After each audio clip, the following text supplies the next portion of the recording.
virtual live interviews as the last step of the interview process. So that is our process for the summer leadership program.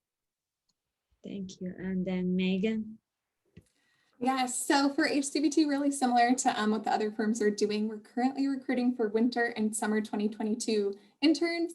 When you submit that application, if you are given an offer for next year, you will be invited to our summer leadership conference, which is actually more of a spring leadership conference this year. It's going to be taking place in late April, going to be virtual, one afternoon. The application process, we are like Baker Tilly, we do have 2 applications. So one on Handshake, one on our company website. So please make sure that you get those 2 applications in.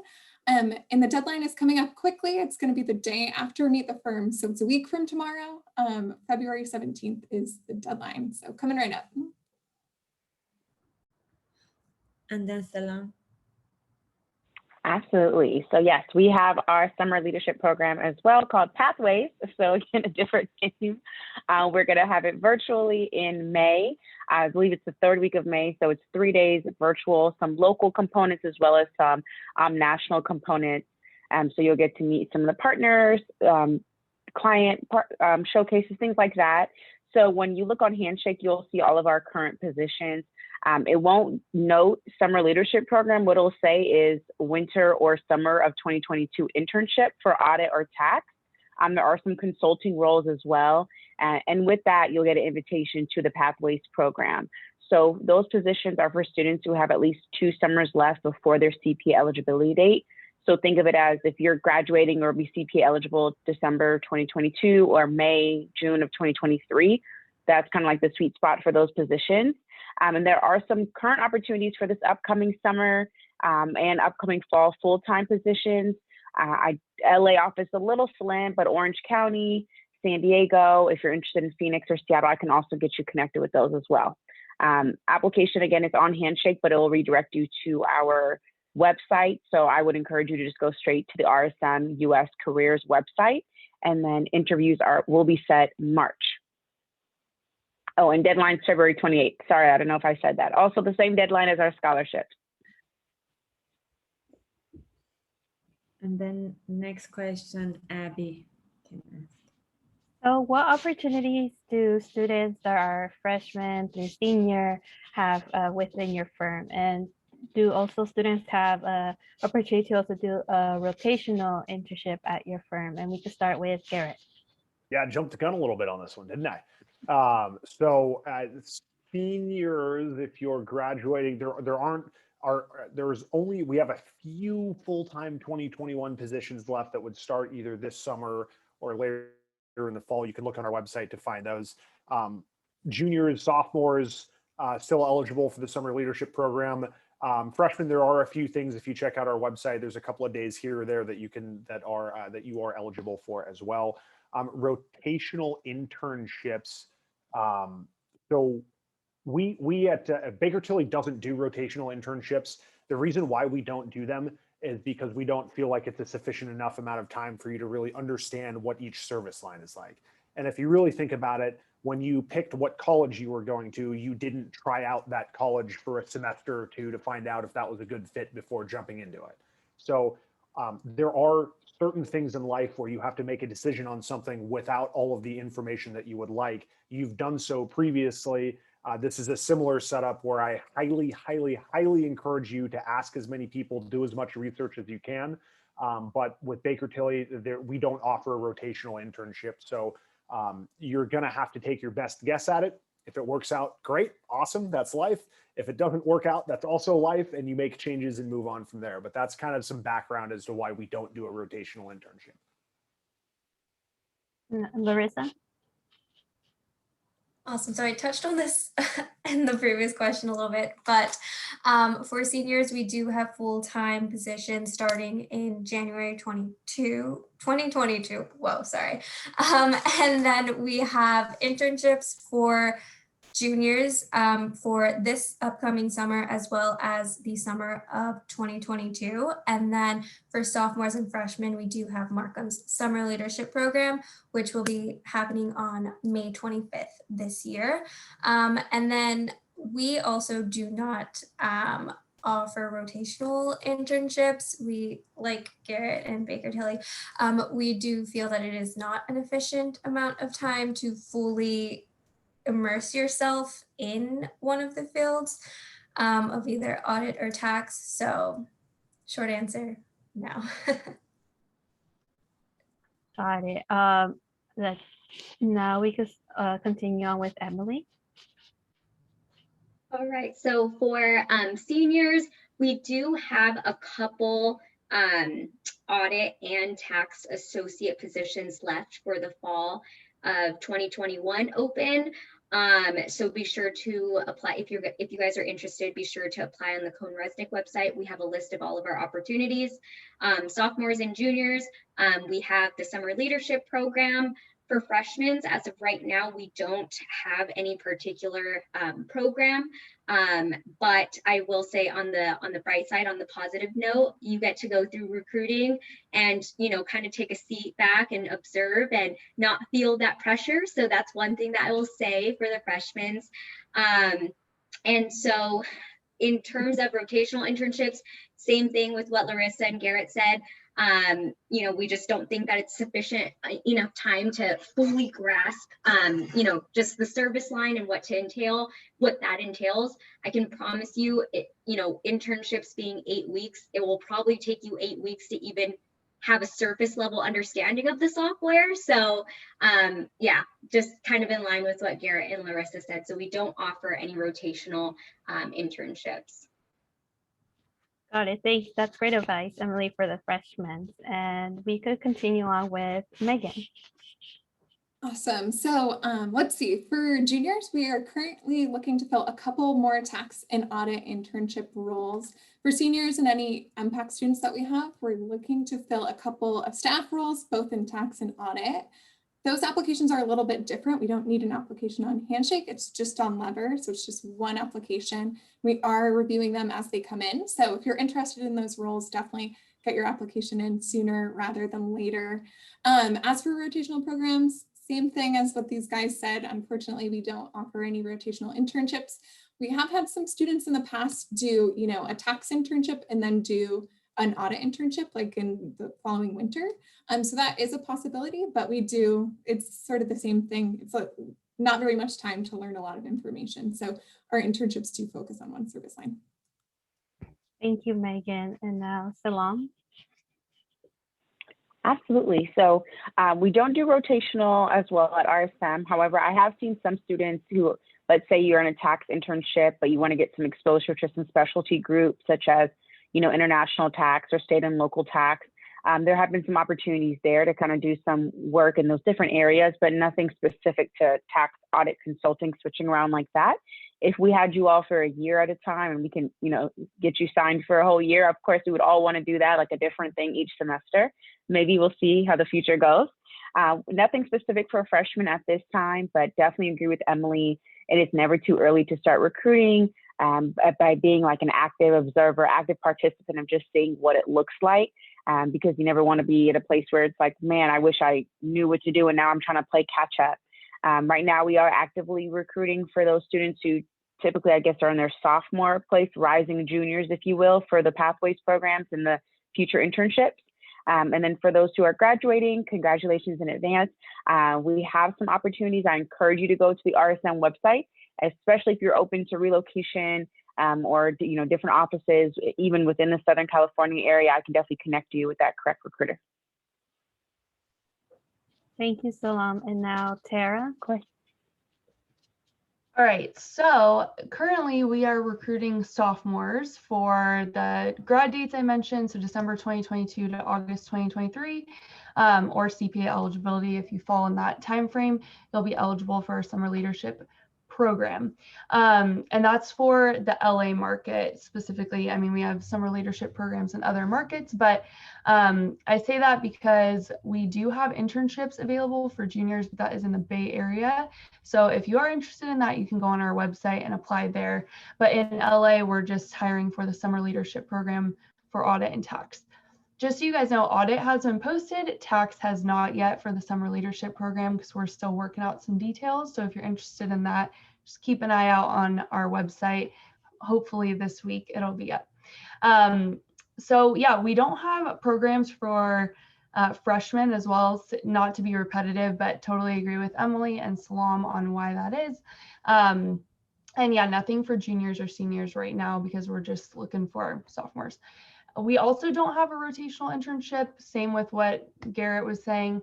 But I do want to highlight that our SLP, we're tweaking it a little bit to be case studies for all of our service lines that we're hiring for. So audit, tax, risk assurance, and advisory, and 3 different departments in consulting. And if you do our SLP, you can do all of the case studies. And if you change your mind and want to do a different service line, you can do that. We just wanted to give you like a little insight on what the service lines are like. And also I want to highlight, we have an internal mobility program. So if you join the firm and you're like, you do audit for a year and you're like, man, I really wish I would have done tax. You are able to switch service lines, but it is a career change. It's not just like, oh, let me go into tax for a little bit and then I'll come back to audit. I mean, maybe you can do that, but this is like, if you really feel like your calling is something else, we want you to stay within the firm, but you can switch into a different department. So yeah. That sounds great, Tara. Thank you. And next question, Meg. Thank you for all the details you guys shared. And then the next question is, what is one tip that you can give to our students to have a successful virtual recruiting journey? We can start with Larissa. Yeah, throughout your virtual recruiting journey, I would highly encourage all of you to have your cameras on. I really do feel that it sets a good first impression. And if we were in our normal back to pre-COVID world, you would likely be going through this process in person. And so it would look very similar, minus the computer screen. So I really do think having your camera on and looking presentable, dressing for success will definitely help you be successful throughout your recruiting journey. Thank you so much. This was also my question too. And then we can go to Emily. I would say to be successful in, your virtual recruiting journey.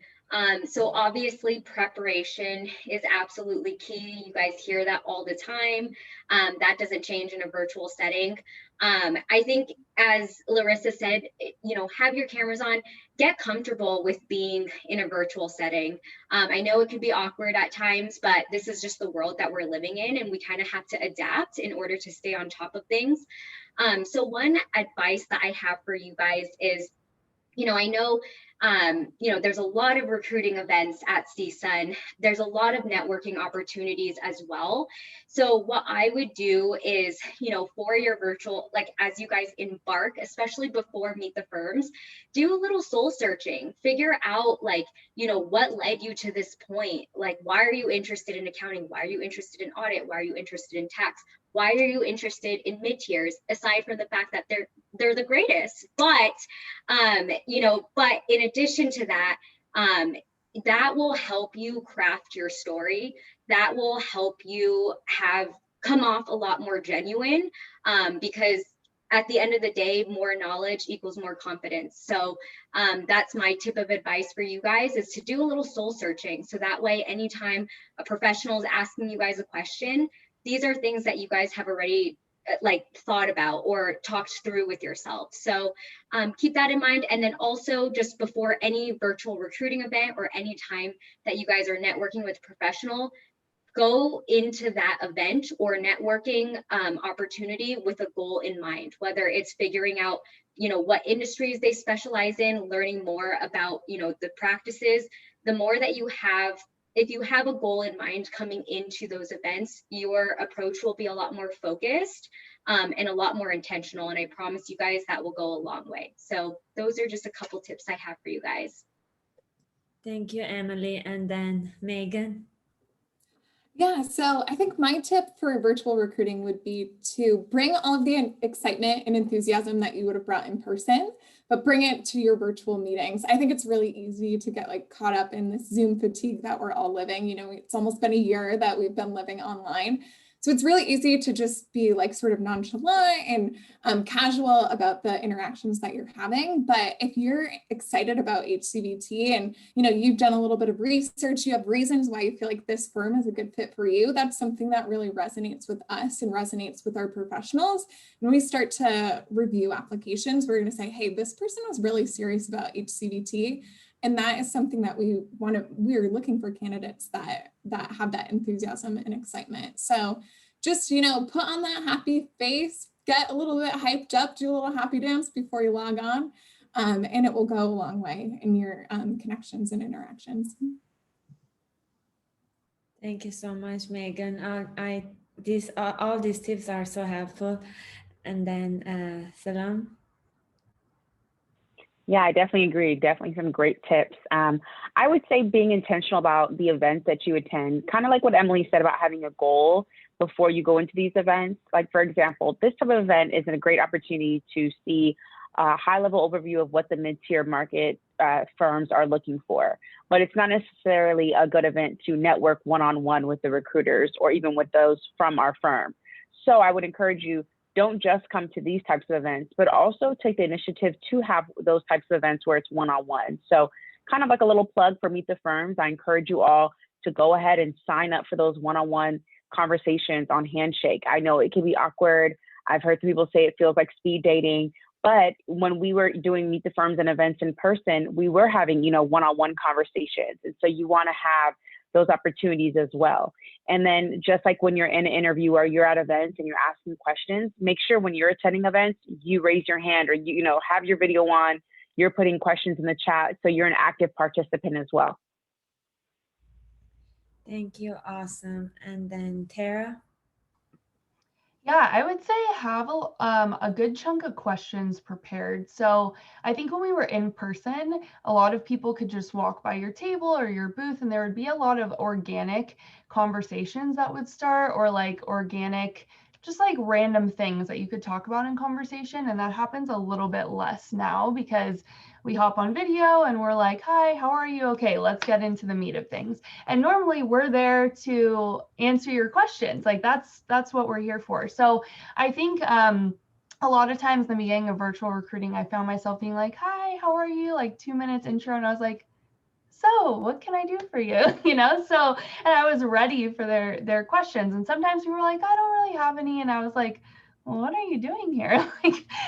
So I think really come prepared with questions and ones that really matter to you. So I think a lot of people will ask things that just people tell them to ask. I know that's what I did when I went to CSUN and I did the accounting program. I was like, okay, what is a day-to-day auditor do? And then like, I didn't really care about that as much as other questions that I had. So I think really think about what matters to you based on your values, like your work ethic or travel requirements or flexibility for working from home, etc. And then ask those questions to be really intentional and get the results you want. So yeah. Thank you, Tara. And then Garrett. Yeah, so I was thinking, this is not sarcastic, this is genuine. I do enjoy going last on these things because hearing what all of the other recruiters have to say is awesome. Like the content all of you are getting tonight is top drawer. It's a lot of content though, so I am sympathetic that like we are all dumping our experience on you and saying here's what you should do. Also, for a lot of the recruiters here for firms that you are interested in, hint, hint, wink, wink, they are telling you up front what they are expecting from you when you speak with them. So for the firms that you're interested in, pay close attention to what the recruiter is saying because it's great, great, great advice. Emily kind of hit it on the head for me when she mentioned the preparation for these events, and it hit me that when I was an undergraduate student studying accounting and I went to meet the firms and all these different events, I really didn't understand what preparation meant. Like preparation does not mean logging onto our websites and memorizing where our cities, where our office locations are, or like who's in charge of what service line or any of that kind of stuff. That's really not going to help a whole lot. Preparation is a lot more about you focusing inward on what you're interested in and what you want. And so preparation doesn't mean memorizing lines to say when you meet all of us. It means having an idea of what you're interested in or what you want. And so I'm begging all of you, please don't memorize lines and rehearse those lines when you meet us. We're all human beings that don't have much of scripts ourselves. Like you could tell in the first questions when we had to answer them, where it's like, what are your dates for interviews, or what do you do this? We're all looking at things to try to remember what dates we do, whatever. Like, trust me, we don't like scripts. We enjoy speaking with people from the heart and including emotion in this, because at the end of the day, wherever you end up working, I hope that you enjoy the people that you work with. And that comes down to emotion and feeling, and not so much your ability to memorize an elevator pitch. So the biggest tip I would say is spend some time before events really preparing. And that means reflecting on your own experiences, your own desires, and all that kind of stuff. And if you come to us with that, that's a way better conversation. Thank you. These are also valuable. Thank you so much. You guys are making this so interesting. Thanks. And then Abby. Yes, thank you for all the helpful networking tips. And as you know, as recruiting requires a lot of networking, you know, you went over the virtual setting, but what tips would you give for those students that are introverted or shy, or have never, you know, try to meet a professional? It's their first time meeting them at Meet the Firms. And we could start with Emily. So that is a really good question. You know, one thing I just want to preface by saying, you know, if you are someone that is shy or introverted, do not let that hinder your success and hinder your experience within the whole recruiting process. You do not have to be the loudest person in order to shine in the room. Like that is, you know, I just want you guys to know that does not, you know, being loud or enthusiastic, or, you know, someone that's talking like, you know, a lot, that doesn't equate to success. And that doesn't equate to, you know, like you're immediately going to get hired. So just to draw it back, you know, if you are someone that is a little bit more shy and introverted, a couple tips that I have for you guys. Just as Garrett had mentioned, like before any type of first step, crafting your story, really like soul searching for figuring out exactly like what is important to you. But also before you go into like an event, have 15 minutes of just like mental preparation, because I get it. We understand it's a lot to take on. So mentally prepare yourself and, you know, hype yourself up however you guys do that, whether it's with a Beyonce dance, that's what I used to do, or whether it's just talking to yourself like mentally and saying, you got this. I promise you that will help in some way, shape, or form. Another thing is stalk the person. If you know exactly who you're going to talk to, do research on them, go on their LinkedIn. That's what LinkedIn is for. And, you know, take a look at their profile and and write a list of talking points that you can bring up within your conversation with them. And so, you know, to kind of ease the conversation, having points of that person, it's always, you know, it's a little less nerve-wracking when you're asking them the question, and then you can kind of ease on in and then, you know, chime in and then kind of relay it back to you. So that's something to keep in mind. And then, yeah, as I mentioned, just really craft your story, know what you want. At the end of the day, we are looking for the substance of what you're saying, not necessarily how you're saying it. So it's okay if you're shy or you're introverted. That is completely okay. But what I would recommend is prior, just get comfortable with reaching out to professionals and asking for one-on-ones. And especially if you do know a professional that you do feel comfortable with, start there and kind of ease your way in. So that way the recruiting events aren't as intimidating. Thank you, Emily. It was really helpful advice. And we could go on with Tara. Perfect.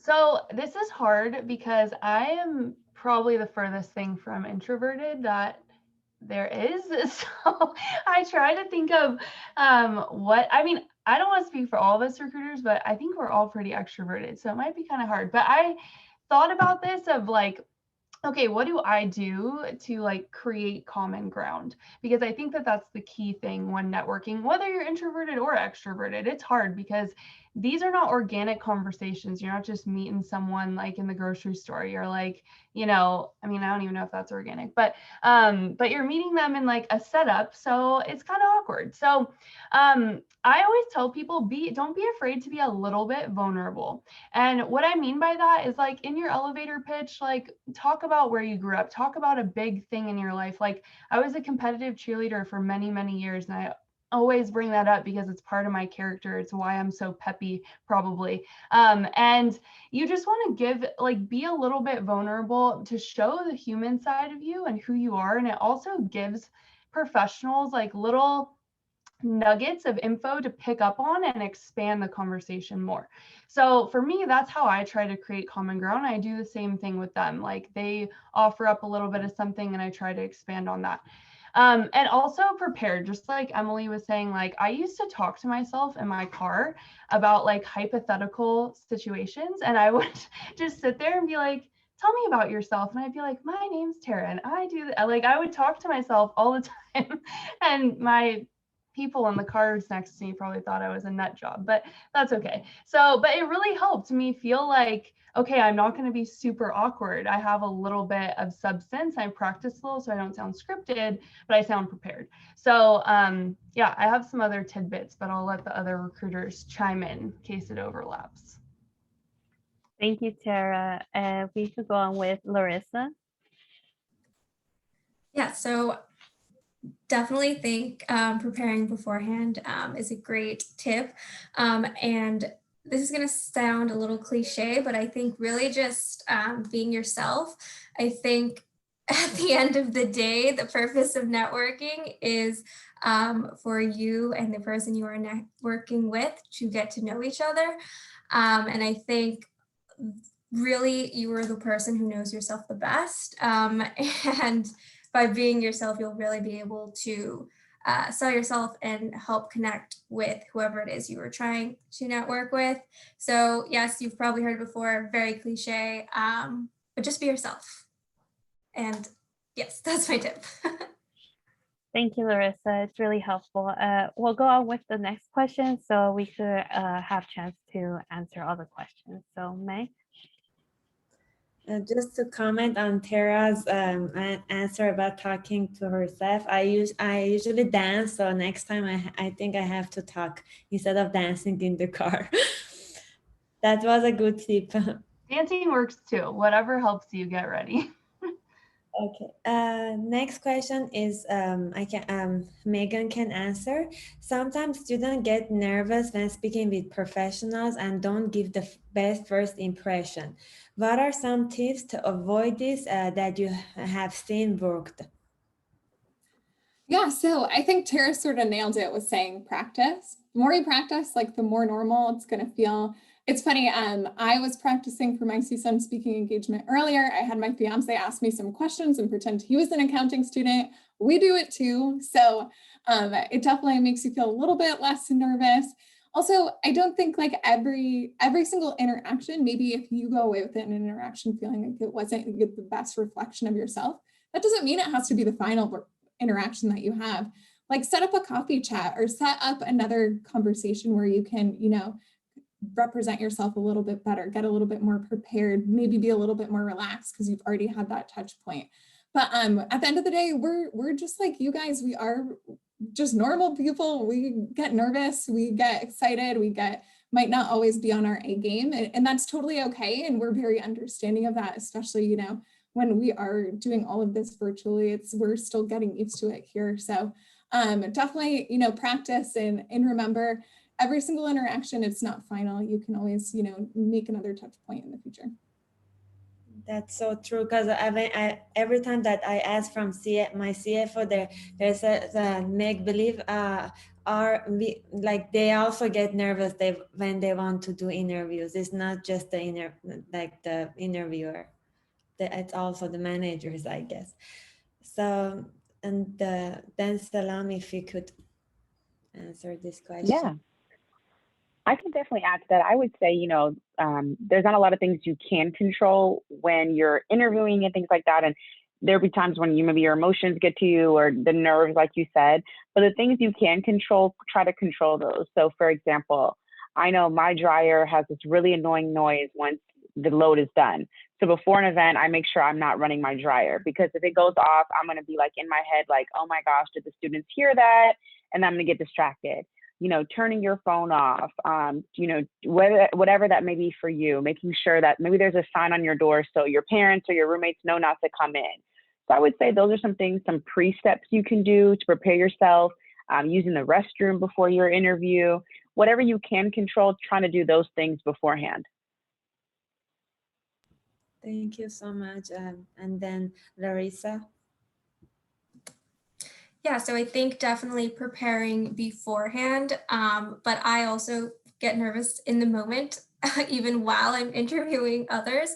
And so I really do my best to try to get out of my head while the other person is speaking or asking me a question. I do like to stop, take a deep breath, try not to be super noticeable with my breathing, but definitely take a moment, catch my breath, and try to focus on what it is I want to say next, but also listening and trying to calm my nerves while doing so. So, yes. Thank you. And then next question. Yes. So since the recruiting process is virtual, can you give us an example of an introduction that you think it will be a good first impression to you, or any other, that you have gotten from other students in the past? And Emily, can you answer first?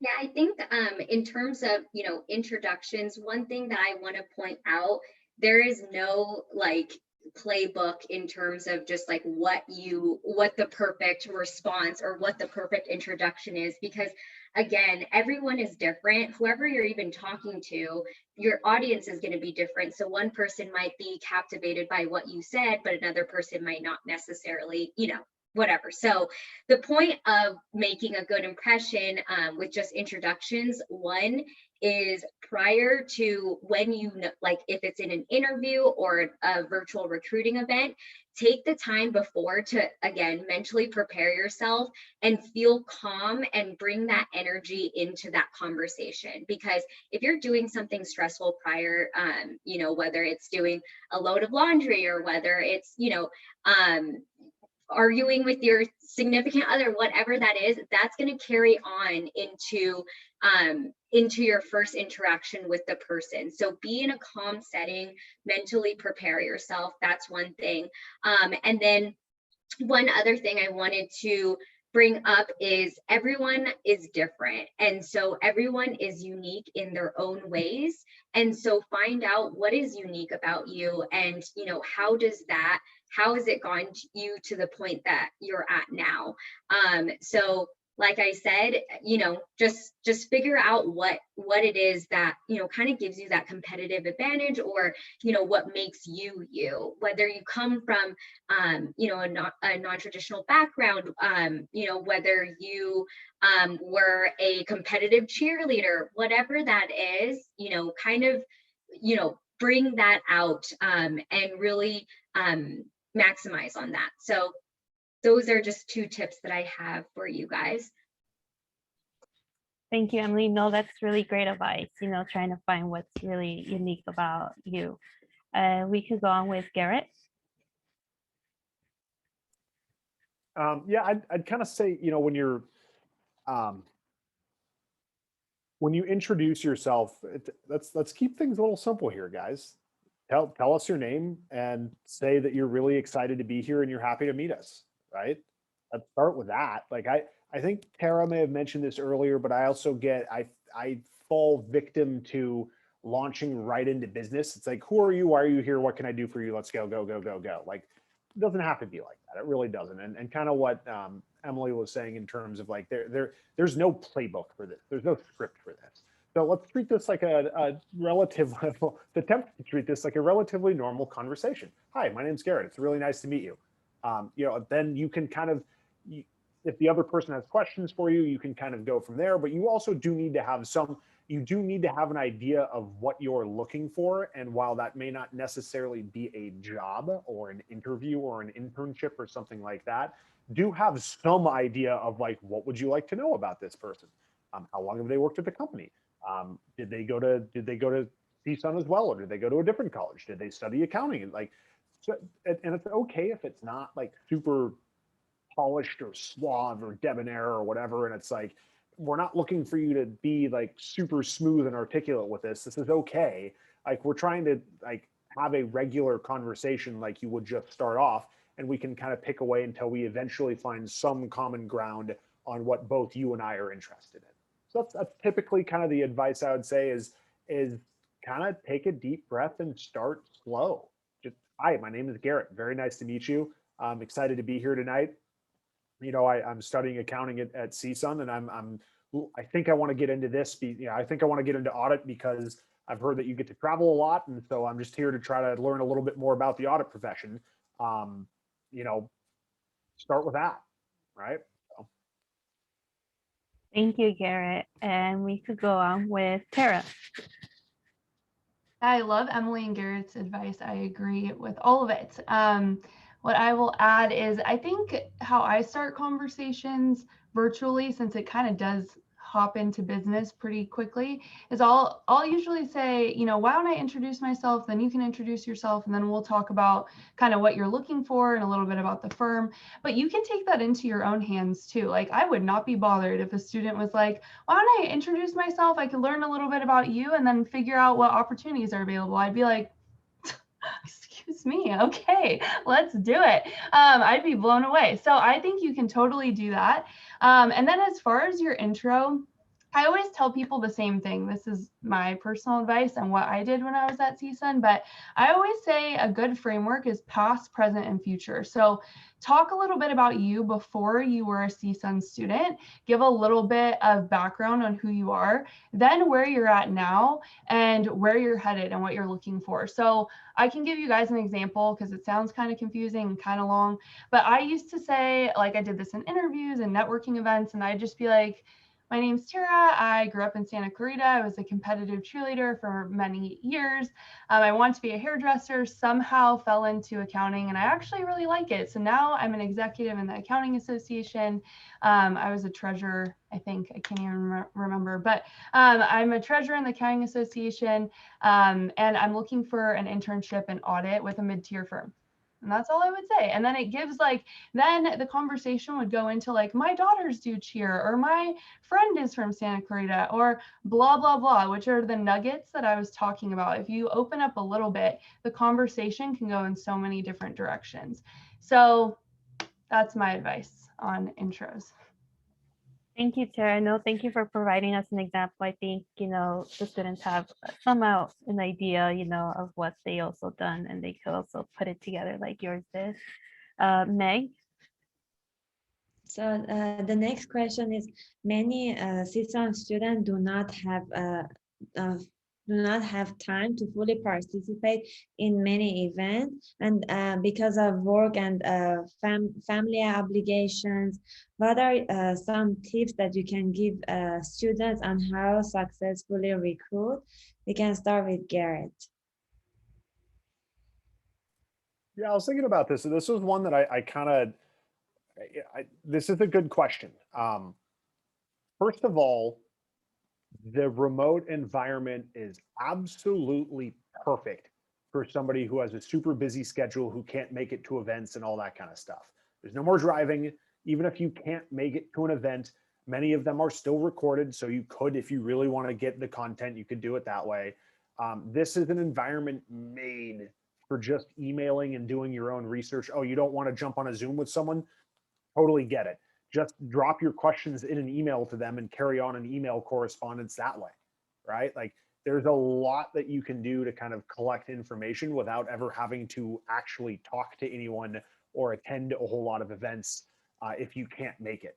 It does require a little bit more work then. So after your work shift is over, when you get home and you're tired and you just want to heat up a frozen pizza, watch a little bit of TV and go to bed, I'm so sorry. You're going to have to spend at least 30 or 45 minutes sending some emails and asking some questions and reading some stuff. So it is a little bit of extra work, but it's really nice that you don't have to act like this. This environment is perfect for it. So I would encourage you to kind of, however you do your research or however you do your outreach, you got to carve out a little bit of time wherever you can to be able to do that. Thank you, Garrett. That tip also works for me because I'm working from home, and then it's easier. I do it in my break or my lunchtime. I definitely agree with you. And then Salam.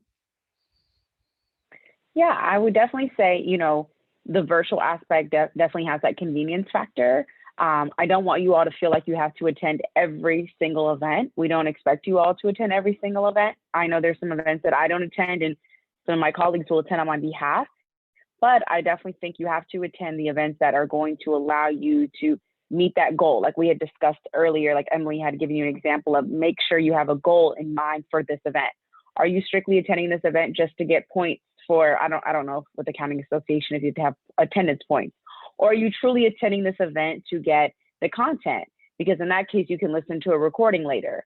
But if you can schedule your work hours around Meet the Firms, because that's going to be a great time for you to get that one-on-one time, definitely attend that.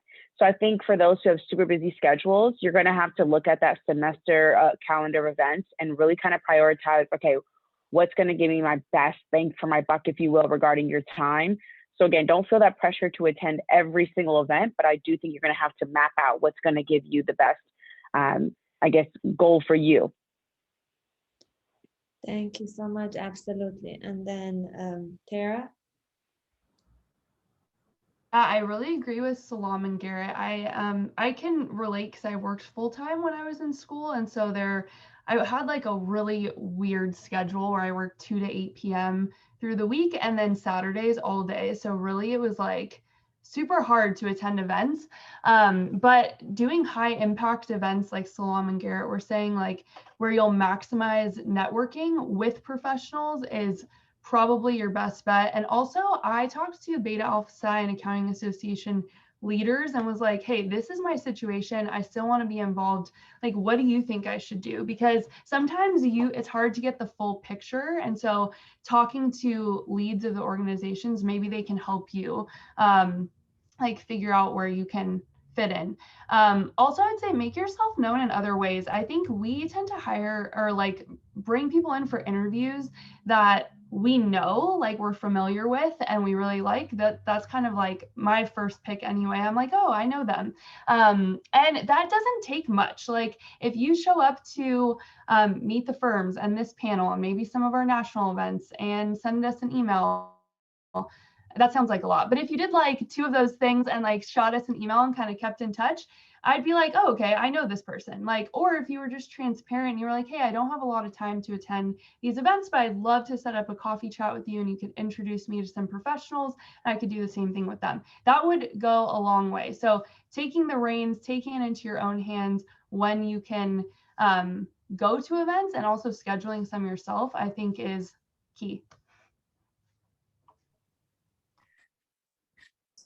And then next question, Abby. You can go ahead and ask. Yeah, thank you for all the great advice. Last semester I was working full-time and trying to recruit as well. So it was really hard trying to manage all the time, school and recruiting. And the next question would be, a lot of students are just starting the accounting program here at CSUN and they haven't taken an audit or a tax class yet. So what advice would you give for someone that's trying to choose between the two or consulting? And is it okay to go to Meet the Firms, without knowing which service line they want to go to? And we could start with Larissa. Yeah, so I would definitely encourage students to first learn, even just at a surface level, the difference between audit and tax. At least that way you can have some sort of idea of what it is you would like to apply for. We actually have an Accounting Association event on Monday where our topic is what is the difference between audit, tax, and consulting. So that would be a great event to attend to learn the differences between the three. And then I do think that it is totally okay for a student to attend and meet the firms without knowing which service line they would like to go into. The associates from these firms that are going to be there will be able to share more information with you on what it is their specific service line does, why they like it, and what sets them apart. And so that will be a great opportunity to help you further decide and learn more about which service line you would ultimately like to go down. Thank you, Larissa. And now Emily.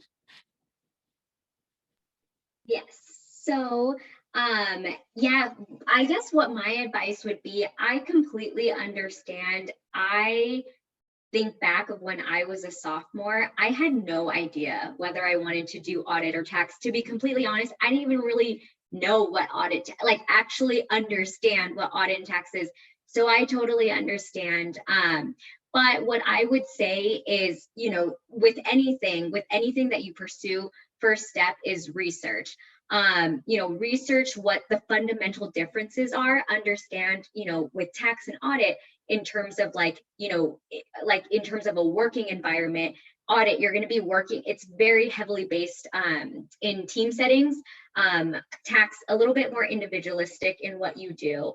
In terms of your environment, I guess pre-COVID, audit, you would travel a little bit more to the client sites. Tax, you're in the office every single day. So it's just using those like fundamental differences to see what aligns with, you know, how you work best, what your interests are as well. But I think the biggest component is, I mean, CSUN has all of these recruiting events for you guys, which I think is amazing and so beneficial and informative. Take advantage of networking with these professionals to really dive in deeper with just understanding the day-to-day, but, you know, on a bigger scale, understanding like their career trajectory, understanding the challenges that they go through within their service line. Certain things like that will give you a more detailed idea of what kind of resonates more with you. You're never going to really know until you actually try it, but at least inform and educate yourself enough as much as you can before you actually make that decision. So network, research, and yeah, so that's my tip of advice for you guys. Thank you for your advice, Emily. We could go on with Megan. Yeah, so what Larissa and Emily said was spot on there. I totally agree with everything that they said. I think also when you are starting to consider a service line, you want to sort of think about the exit strategy for the future. A lot of people go into public accounting for a few years. They're going to learn a lot of skills, work really hard for a few years. But there's certain opportunities that are opened if you're going, you know, into audit versus where you're going into tax. So think about, you know, maybe not just the next few years. Think about where you see yourself in 10 years, 20 years. Where is your ideal job going to be? And what is a specific service line that can get you to that job in the future? So it doesn't have to focus specifically on the near future, but also, you know, thinking about the far future as well when you're considering both service lines. Yes, thank you all for all the helpful advice. You know, it's really good, important to research, you know, before you decide on something. Meg, next question. The other question is, a good way to make connection with the professionals is to invite them to a coffee chat. How do you go about that, and what is the etiquette? So if Kara can answer this question. Yeah, so I think in the virtual setting, it's pretty easy. I would say, you know, you could just send professionals an email and say, you know, I met you at this time, or if you haven't met them before, maybe just say, I got your information from so-and-so. And I would really love to do a virtual coffee chat with you to get to know you better and what you do on a day-to-day, or if it's with a recruiter, to see what opportunities are available. And yeah, I think from there, I would also send, you know, maybe you could say like, I'd love to do this in the next couple of weeks. Here's my dates and times that I'm available. Maybe specify if you'd like to talk on the phone or via Zoom, via video chat, and we can send like I usually send people a Zoom calendar appointment based on their availability and mine. And yeah, I'm trying to think what else. I kind of think that's it. Oh, I was going to say, just expect that, you know, during recruiting seasons, everyone at the firm is swamped usually, because it's like right now it's audit busy season, it's tax busy season, it's recruiting busy season, it's every busy season. So if someone can't for some reason, it's probably not personal. They're just have a lot of work to do. So if it doesn't happen, that's okay. Just maybe be like, okay, is it okay if I, like, if you aren't available, I can ask my questions via email too. I think that that works. Thank you. You guys are so flexible. Thanks. And then Garrett. Great. Thanks, Tara. You just literally said all of it pretty articulately and perfectly. So really, thank you. Appreciate that. I guess the only little bit that I would add, literally everything Tara just said is exactly accurate. It's everyone's busy season. Scheduling can be tough. People are busy. You could ask questions in the email instead of actually waiting to ask them kind of in the conversation. I would say there's a couple different, like, being flexible yourself is important. It's tough because it's like your schedule is just as busy. So like trust me, I know you have classes, and I know a lot of times professionals or recruiters will be like, whatever class, whatever, they should be able to meet with me. And it's like, no. Like that's you do your thing, we do our thing. Like schedules are equally weighted. That's totally okay. It's really, it can be difficult to find time that works. And so it might work, it might not. Yeah, I think it's okay also to kind of ask to be connected with other people as well, to try to find, if it's really important to you to sit down and meet people, which I think it is, either the flexibility in trying to be proactive and offer some times that work for you, or asking what times work for that person, I think would be probably a little more passive than saying, here's my schedule, you meet me on my schedule, right? By asking a professional, like, hey, what works for you, that's a little kinder and a little softer. And then also it's totally okay to ask to be connected with other folks from the firm as well, all in an effort to try to set up some time that works for someone. You're trying to get some questions answered the best you can. So Definitely. Thank you, Garrett. And then Salam. I would definitely agree with those tips. I think for me, I don't take it personal at all when students double email me, you know, because like Tara and Garrett said, it's busy season. If you message me on LinkedIn, sometimes I miss that message because I may just click connect. So feel free to follow up with another message or an email. Like Garrett said, we in the body of the email, also say your interest, like say, oh, I met you at the CSUN event and I'm interested in this internship in audit, whatever it may be, because then maybe if I'm not available, I can connect you with someone from CSUN, a former alum who's currently working in audit. So that would be my tidbit too, to make sure you put as much detail as you can in that introductory email as well. Salam, you made me think of this, that the LinkedIn messaging, and I hate to be super picky Yes. about this. I don't like LinkedIn messaging. It's not because it's not a good service to use. It's fine. My email inbox is my, like, I live and die by that list. So if your email is sitting in my inbox, I will get to it. I promise you. If it's a separate floating off in a different messaging service that I might check, I might not check, I'm not going to get to it. It's out of sight. It's out of mind. And so there's a reason I have the email address in my name here right now, is because you can email me. And Salam said it, and she's 100% right. I am not offended if you email me multiple times. Hey, just to remind you, like, oh, yes, thank you. That is a reminder. Like literally my wife has to do this with stuff where she's like, hey, remember I told you about that big thing? And I'm like, now? She's like, okay, well, here's this big thing that we need to do. Okay, thank you for telling me again. Like, please, like help out, like email and kind of, it's okay to remind a few times. It's totally fine. Yes, I totally agree. Just to your guys' point, I totally agree. If you guys have LinkedIn messaged me and I haven't responded, do not take it personally. Just email me, follow up a million times through my email. That's completely okay. But yeah, I just wanted to, you guys hit it on the nail. Thank you guys. And plus, I was gonna say that LinkedIn, you can only have like 300 words. So if you have a long email, want to say something like longer that you can't say it in the LinkedIn, so it's better to email. Thank you. And then the next question, Abby. So this will be our last question for the panel, and it is, does your firm's culture reward employees who get outside of their comfort zone and take on new challenges, even if they make mistakes while trying something new? And Megan, can you take this one? Yeah, happy to talk a little bit about this. I feel like a lot of times when we're recruiting on campus, we get a lot of questions about, like how much do you actually expect me to know? And the thing is, we don't expect you to know anything. We really, truly don't. We're going to train you on all of the technical skills that you're going to need to have. But what we are looking for, is people that are willing to learn, are willing to put in that extra time, are good communicators. So you have some strong soft skills. Those are our candidates that we gravitate towards.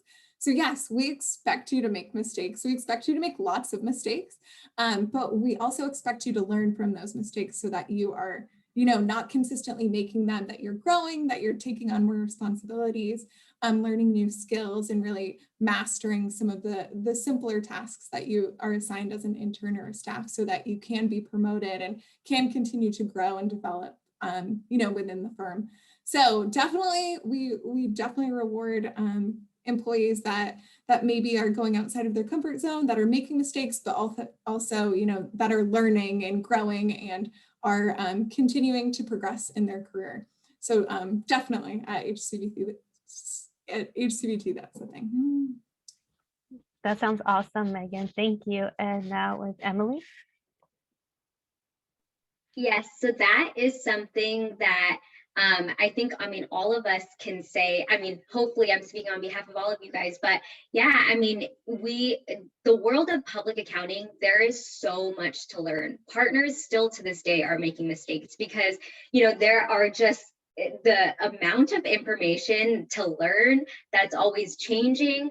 That is something that, we would be concerned if you guys had no questions, like did everything perfectly. That would be concerning because that is not the norm. So in terms of just, getting out of your comfort zone, as Megan said, those are the types of candidates that we look for, ones that are proactive, ones that are wanting to be, just taking that extra step to build their knowledge. And in order to do that, sometimes it means stepping outside of your comfort zone.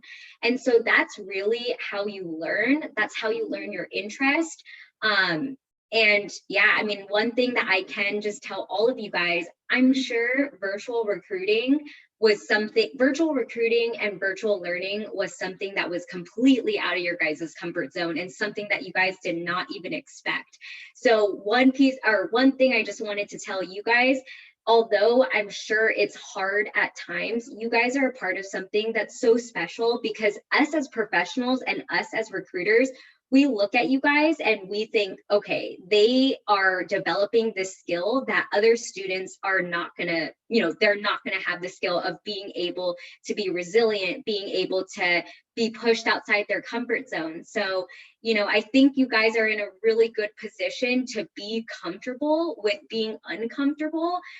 Well, not being comfortable, but, just being pushed outside your comfort zone. So, just within your career, just know that if you guys make a mistake and that's because you guys are trying something new, we will never get upset. That is something that we push you guys to do. But if you're making a mistake based off of like negligence, or you just don't care, like if someone's teaching you something and you're just on your phone, that's a different story. But we'll never fault you for, making mistakes if you guys are pushing yourself out of your comfort zone, because that's how the greatest things are made. So yeah, I encourage you guys to continue to, push yourselves out of your comfort zones and, just be resilient during this time and even within your career as well. Thank you, Emily. Thank you for the encouragement for our students. And we could go on with Larissa. Yes, so going to echo what Meg and Emily have already said. But like they said, we do not expect you to know everything. If anything, what you are learning currently in your classes is going to look completely different when you are actually asked to complete client work and work on different engagements. So we do not expect you to have all of the answers already. We do encourage you to ask questions, and if you make mistakes, that is all part of the learning process. I think something that we often forget is that everyone was new at some point, and so we've all been there, and we've all made mistakes, but what is important is that you learn from those mistakes, and that you continue to take what you learn and apply that throughout your career. So definitely encourage all of you to step out of your comfort zone and take on new challenges. Thank you, Larissa. So that's the end of the panel. And thank you, Megan, Emily, Garrett, Tara, Salam, for being here today and sharing all these helpful tips and advice for all our students. And now we will open up the floor for questions for our students. If you could please raise your hand and I will call on you, or if you're not comfortable speaking, we will read it off from the chat box. Julian? Hey, how's it going, guys? I just have a question for you guys. So like one of the, I know it's like a lot of times there's like big four and there's mid-tier, but then when you go into look into mid-tier, there's such a wide range for mid-tier itself, you know? So I was kind of wondering how, if you guys can give advice on, you know, figuring out like the different mid-tier sizes and which one might be right for you and kind of breaking that down a little bit. I can try to take that. That's such a good question. I don't know if anyone's ever asked me that. So good job, Julian. But you're right. Definitely like RSM, you know, where Salam's at is really big, like close to maybe the big four, right, Salam? I think close-ish. Depends on office location. I'll say that. Okay. Okay. But yeah, but us like Armanino, we're pretty small. So we have like 1,500 people. Some other mid-tiers have thousands and thousands of people. So they're closer to a big four. So I think the main difference is what type of clients we can take on, what we're capable of, just with like the manpower. So I know our engagement teams are relatively small. So it'll be like one partner, a manager, maybe a senior, and then a staff. But at other firms that are bigger, it might be like a partner, a manager, 2 seniors, 3 staff, I don't know. So I think the engagement sizes are different, and maybe the office locations have more people, and they also might have more office locations the bigger they are. So in my opinion, those are some of the differences and can kind of help you determine where you want to go. Like maybe you want to have freedom to move every single year. So maybe you want to go to a bigger mid-tier because they have office locations nationwide, for example. So yeah, that's my answer to that one. Thank you. Another thing that I would add too is the industries and the exposure to industries that you would be working in. So I know with mid-tier firms, and also it depends on just like office location too. There are like sets of industries that, you know, that office might specialize in. And so I would say, you know, talking to professionals to figure out like, you know, how much exposure that you can get into, you know, the different industries that they specialize in, or is that firm focused on, you know, as soon as you kind of come through the door, you're focused on one industry. So that's kind of where the whole soul searching thing comes in as well. So that way, you know, you kind of figure out, like, you should put yourself in a position where you feel empowered to be able to make a decision based off of what your interests are. So if, you know, you are someone that wants to be working on smaller engagement teams or larger engagement teams and want to work in many different industries, then, you know, that kind of narrows down your search of which firm or mid-tier firm would be most suitable for you. Thank you.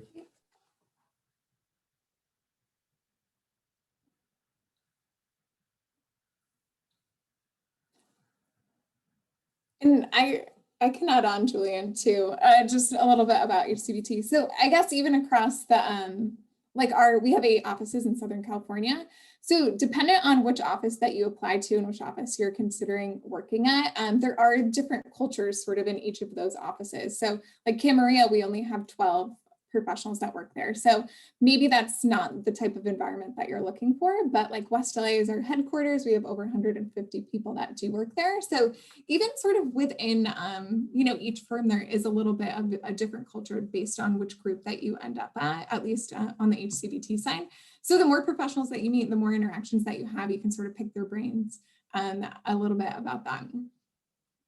Thank you. Nicole, did you have a question? I did, thank you. I know you mentioned that when we were trying to introduce ourselves, we had to do like a little elevator pitch. And you mentioned to talk about the past, the future, and the present. Can somebody give me an example of kind of what that sounds like if we've never done it before, or like how would you expect that to sound like? This could be for anyone. For the record, I'll give an example since, Tara gave one. I think that was great. I would say something like, and this is something I used a lot, being that I was new to the firm and I met a lot of people virtually. So I started off by saying, hi, my name is Salam Solomon. I'm originally from Atlanta, Georgia. I relocated to LA, and I'm going to pretend that I know anything about accounting, so this part is fake. I would say something like, I started an e-commerce business reselling things on Amazon, and that kind of got me interested in learning about businesses and clients, and that's what opened my eyes to public accounting. I recently just did a course in audit, and that's what got me interested in audit, and I'm looking for summer 2022 internship opportunities. And then boom. So kind of tie something in. And when I've said that before, you'd be surprised. Some of my former colleagues would say like, oh my gosh, Atlanta, I have a cousin there. Oh, UGA, go Dogs. So it kind of just opens up, that kind of personal part, but then also there's a little bit of business in there about what we're looking for. So that's kind of how I would tie in and not spend too much time rambling at all about how much I love Atlanta or LA or how much I love public accounting, but it kind of just ties it all together. Thank you.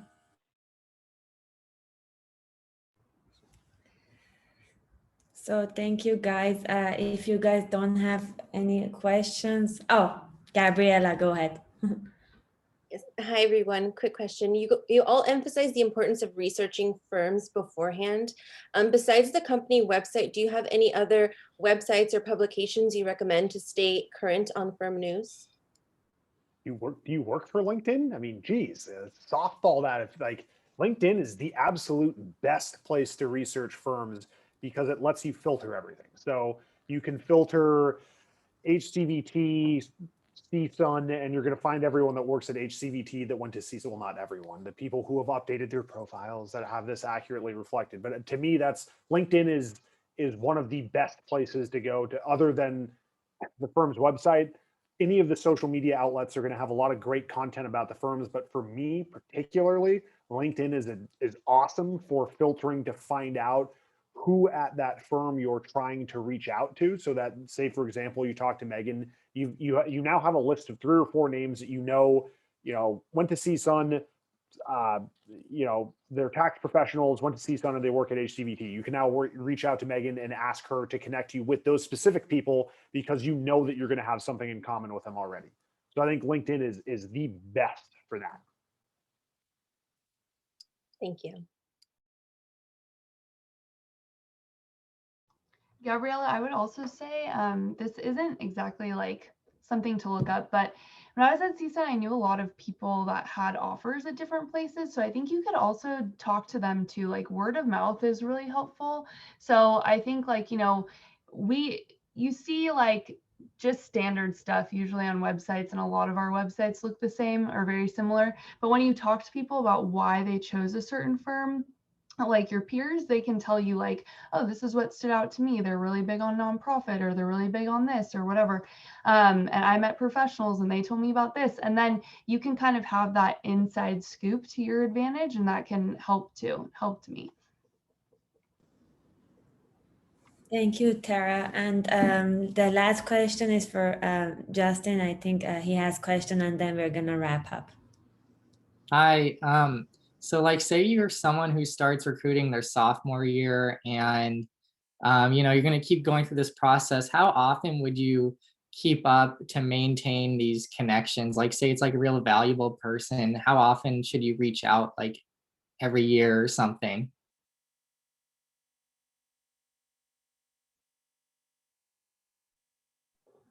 I'm happy to take this one. I think it's great to reach out when there's something that's relevant that has come up. So say that, you know, you and Garrett are both Lakers fans and like the Lakers had a great game and that you're like, hey, that was a great game. How are you? Like, that's a great touch point. Also, like sometimes people will reach out to me and say, Happy Thanksgiving. I think that's an awesome way to stay in touch with someone. So like a couple times a year, I think is really great. Even more than that, feel free. But also I think one thing about, you know, maintaining those contacts is making sure that you're doing it for the long term. So if you go to a firm, you're there for a couple of years and then you start to think about where you want to go for the next chapter. You can tap into all of these connections that you made when you were a student, like all of the recruiters that you met and say, hey, like I'm starting to look about something new. I'm trying to find something new. What do you think? So, and you already have this network of maybe students that you graduated with that are at other firms or professionals that you met with that are at other firms that you'll be able to utilize in the future. So maintaining those contacts is really important too. Thank you. Thank you everyone for participating. So while I'm giving the announcement, could you please, you guys, turn off on your cameras? So few announcement, tomorrow, Wednesday, we have a meeting with Deloitte 12 to 1. Please join to get to take a chance to network with the professionals. Thursday, February 11, we have our Big Four panel from 5 to 6:30. Don't miss that out. And our networking workshop is on Saturday, February 13, 9 to 4. The registration is already sent out, so sign up. And if you haven't not done it, please sign up and take the opportunity. For regular updates, please check our CSUN Instagram and follow us on CSUN Instagram at AA CSUN. Thank you. And then now, Nicole, I guess she can start doing the, or I can do it, doesn't matter.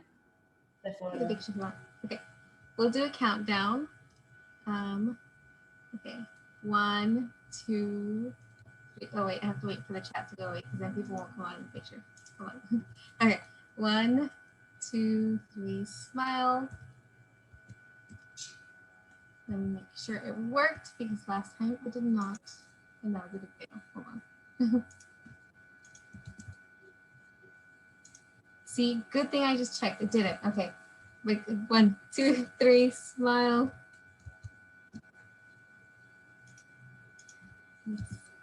Hope this one did. Perfect. This one did. Are there? Okay, so we have 2 screens, so I'll just one last time. 1, 2, 3, smile. Okay. We are good to go. Just want to say thank you to everyone. If you have any more questions, feel free to email our professionals. They put it down in the chat. And I hope everyone enjoyed our panel. Thank you so much for coming. Thank you. Thanks, guys. Thank you. Thank you. Thanks, Thank guys. you. Bye. See you guys at Meet the Firms. See you. Bye.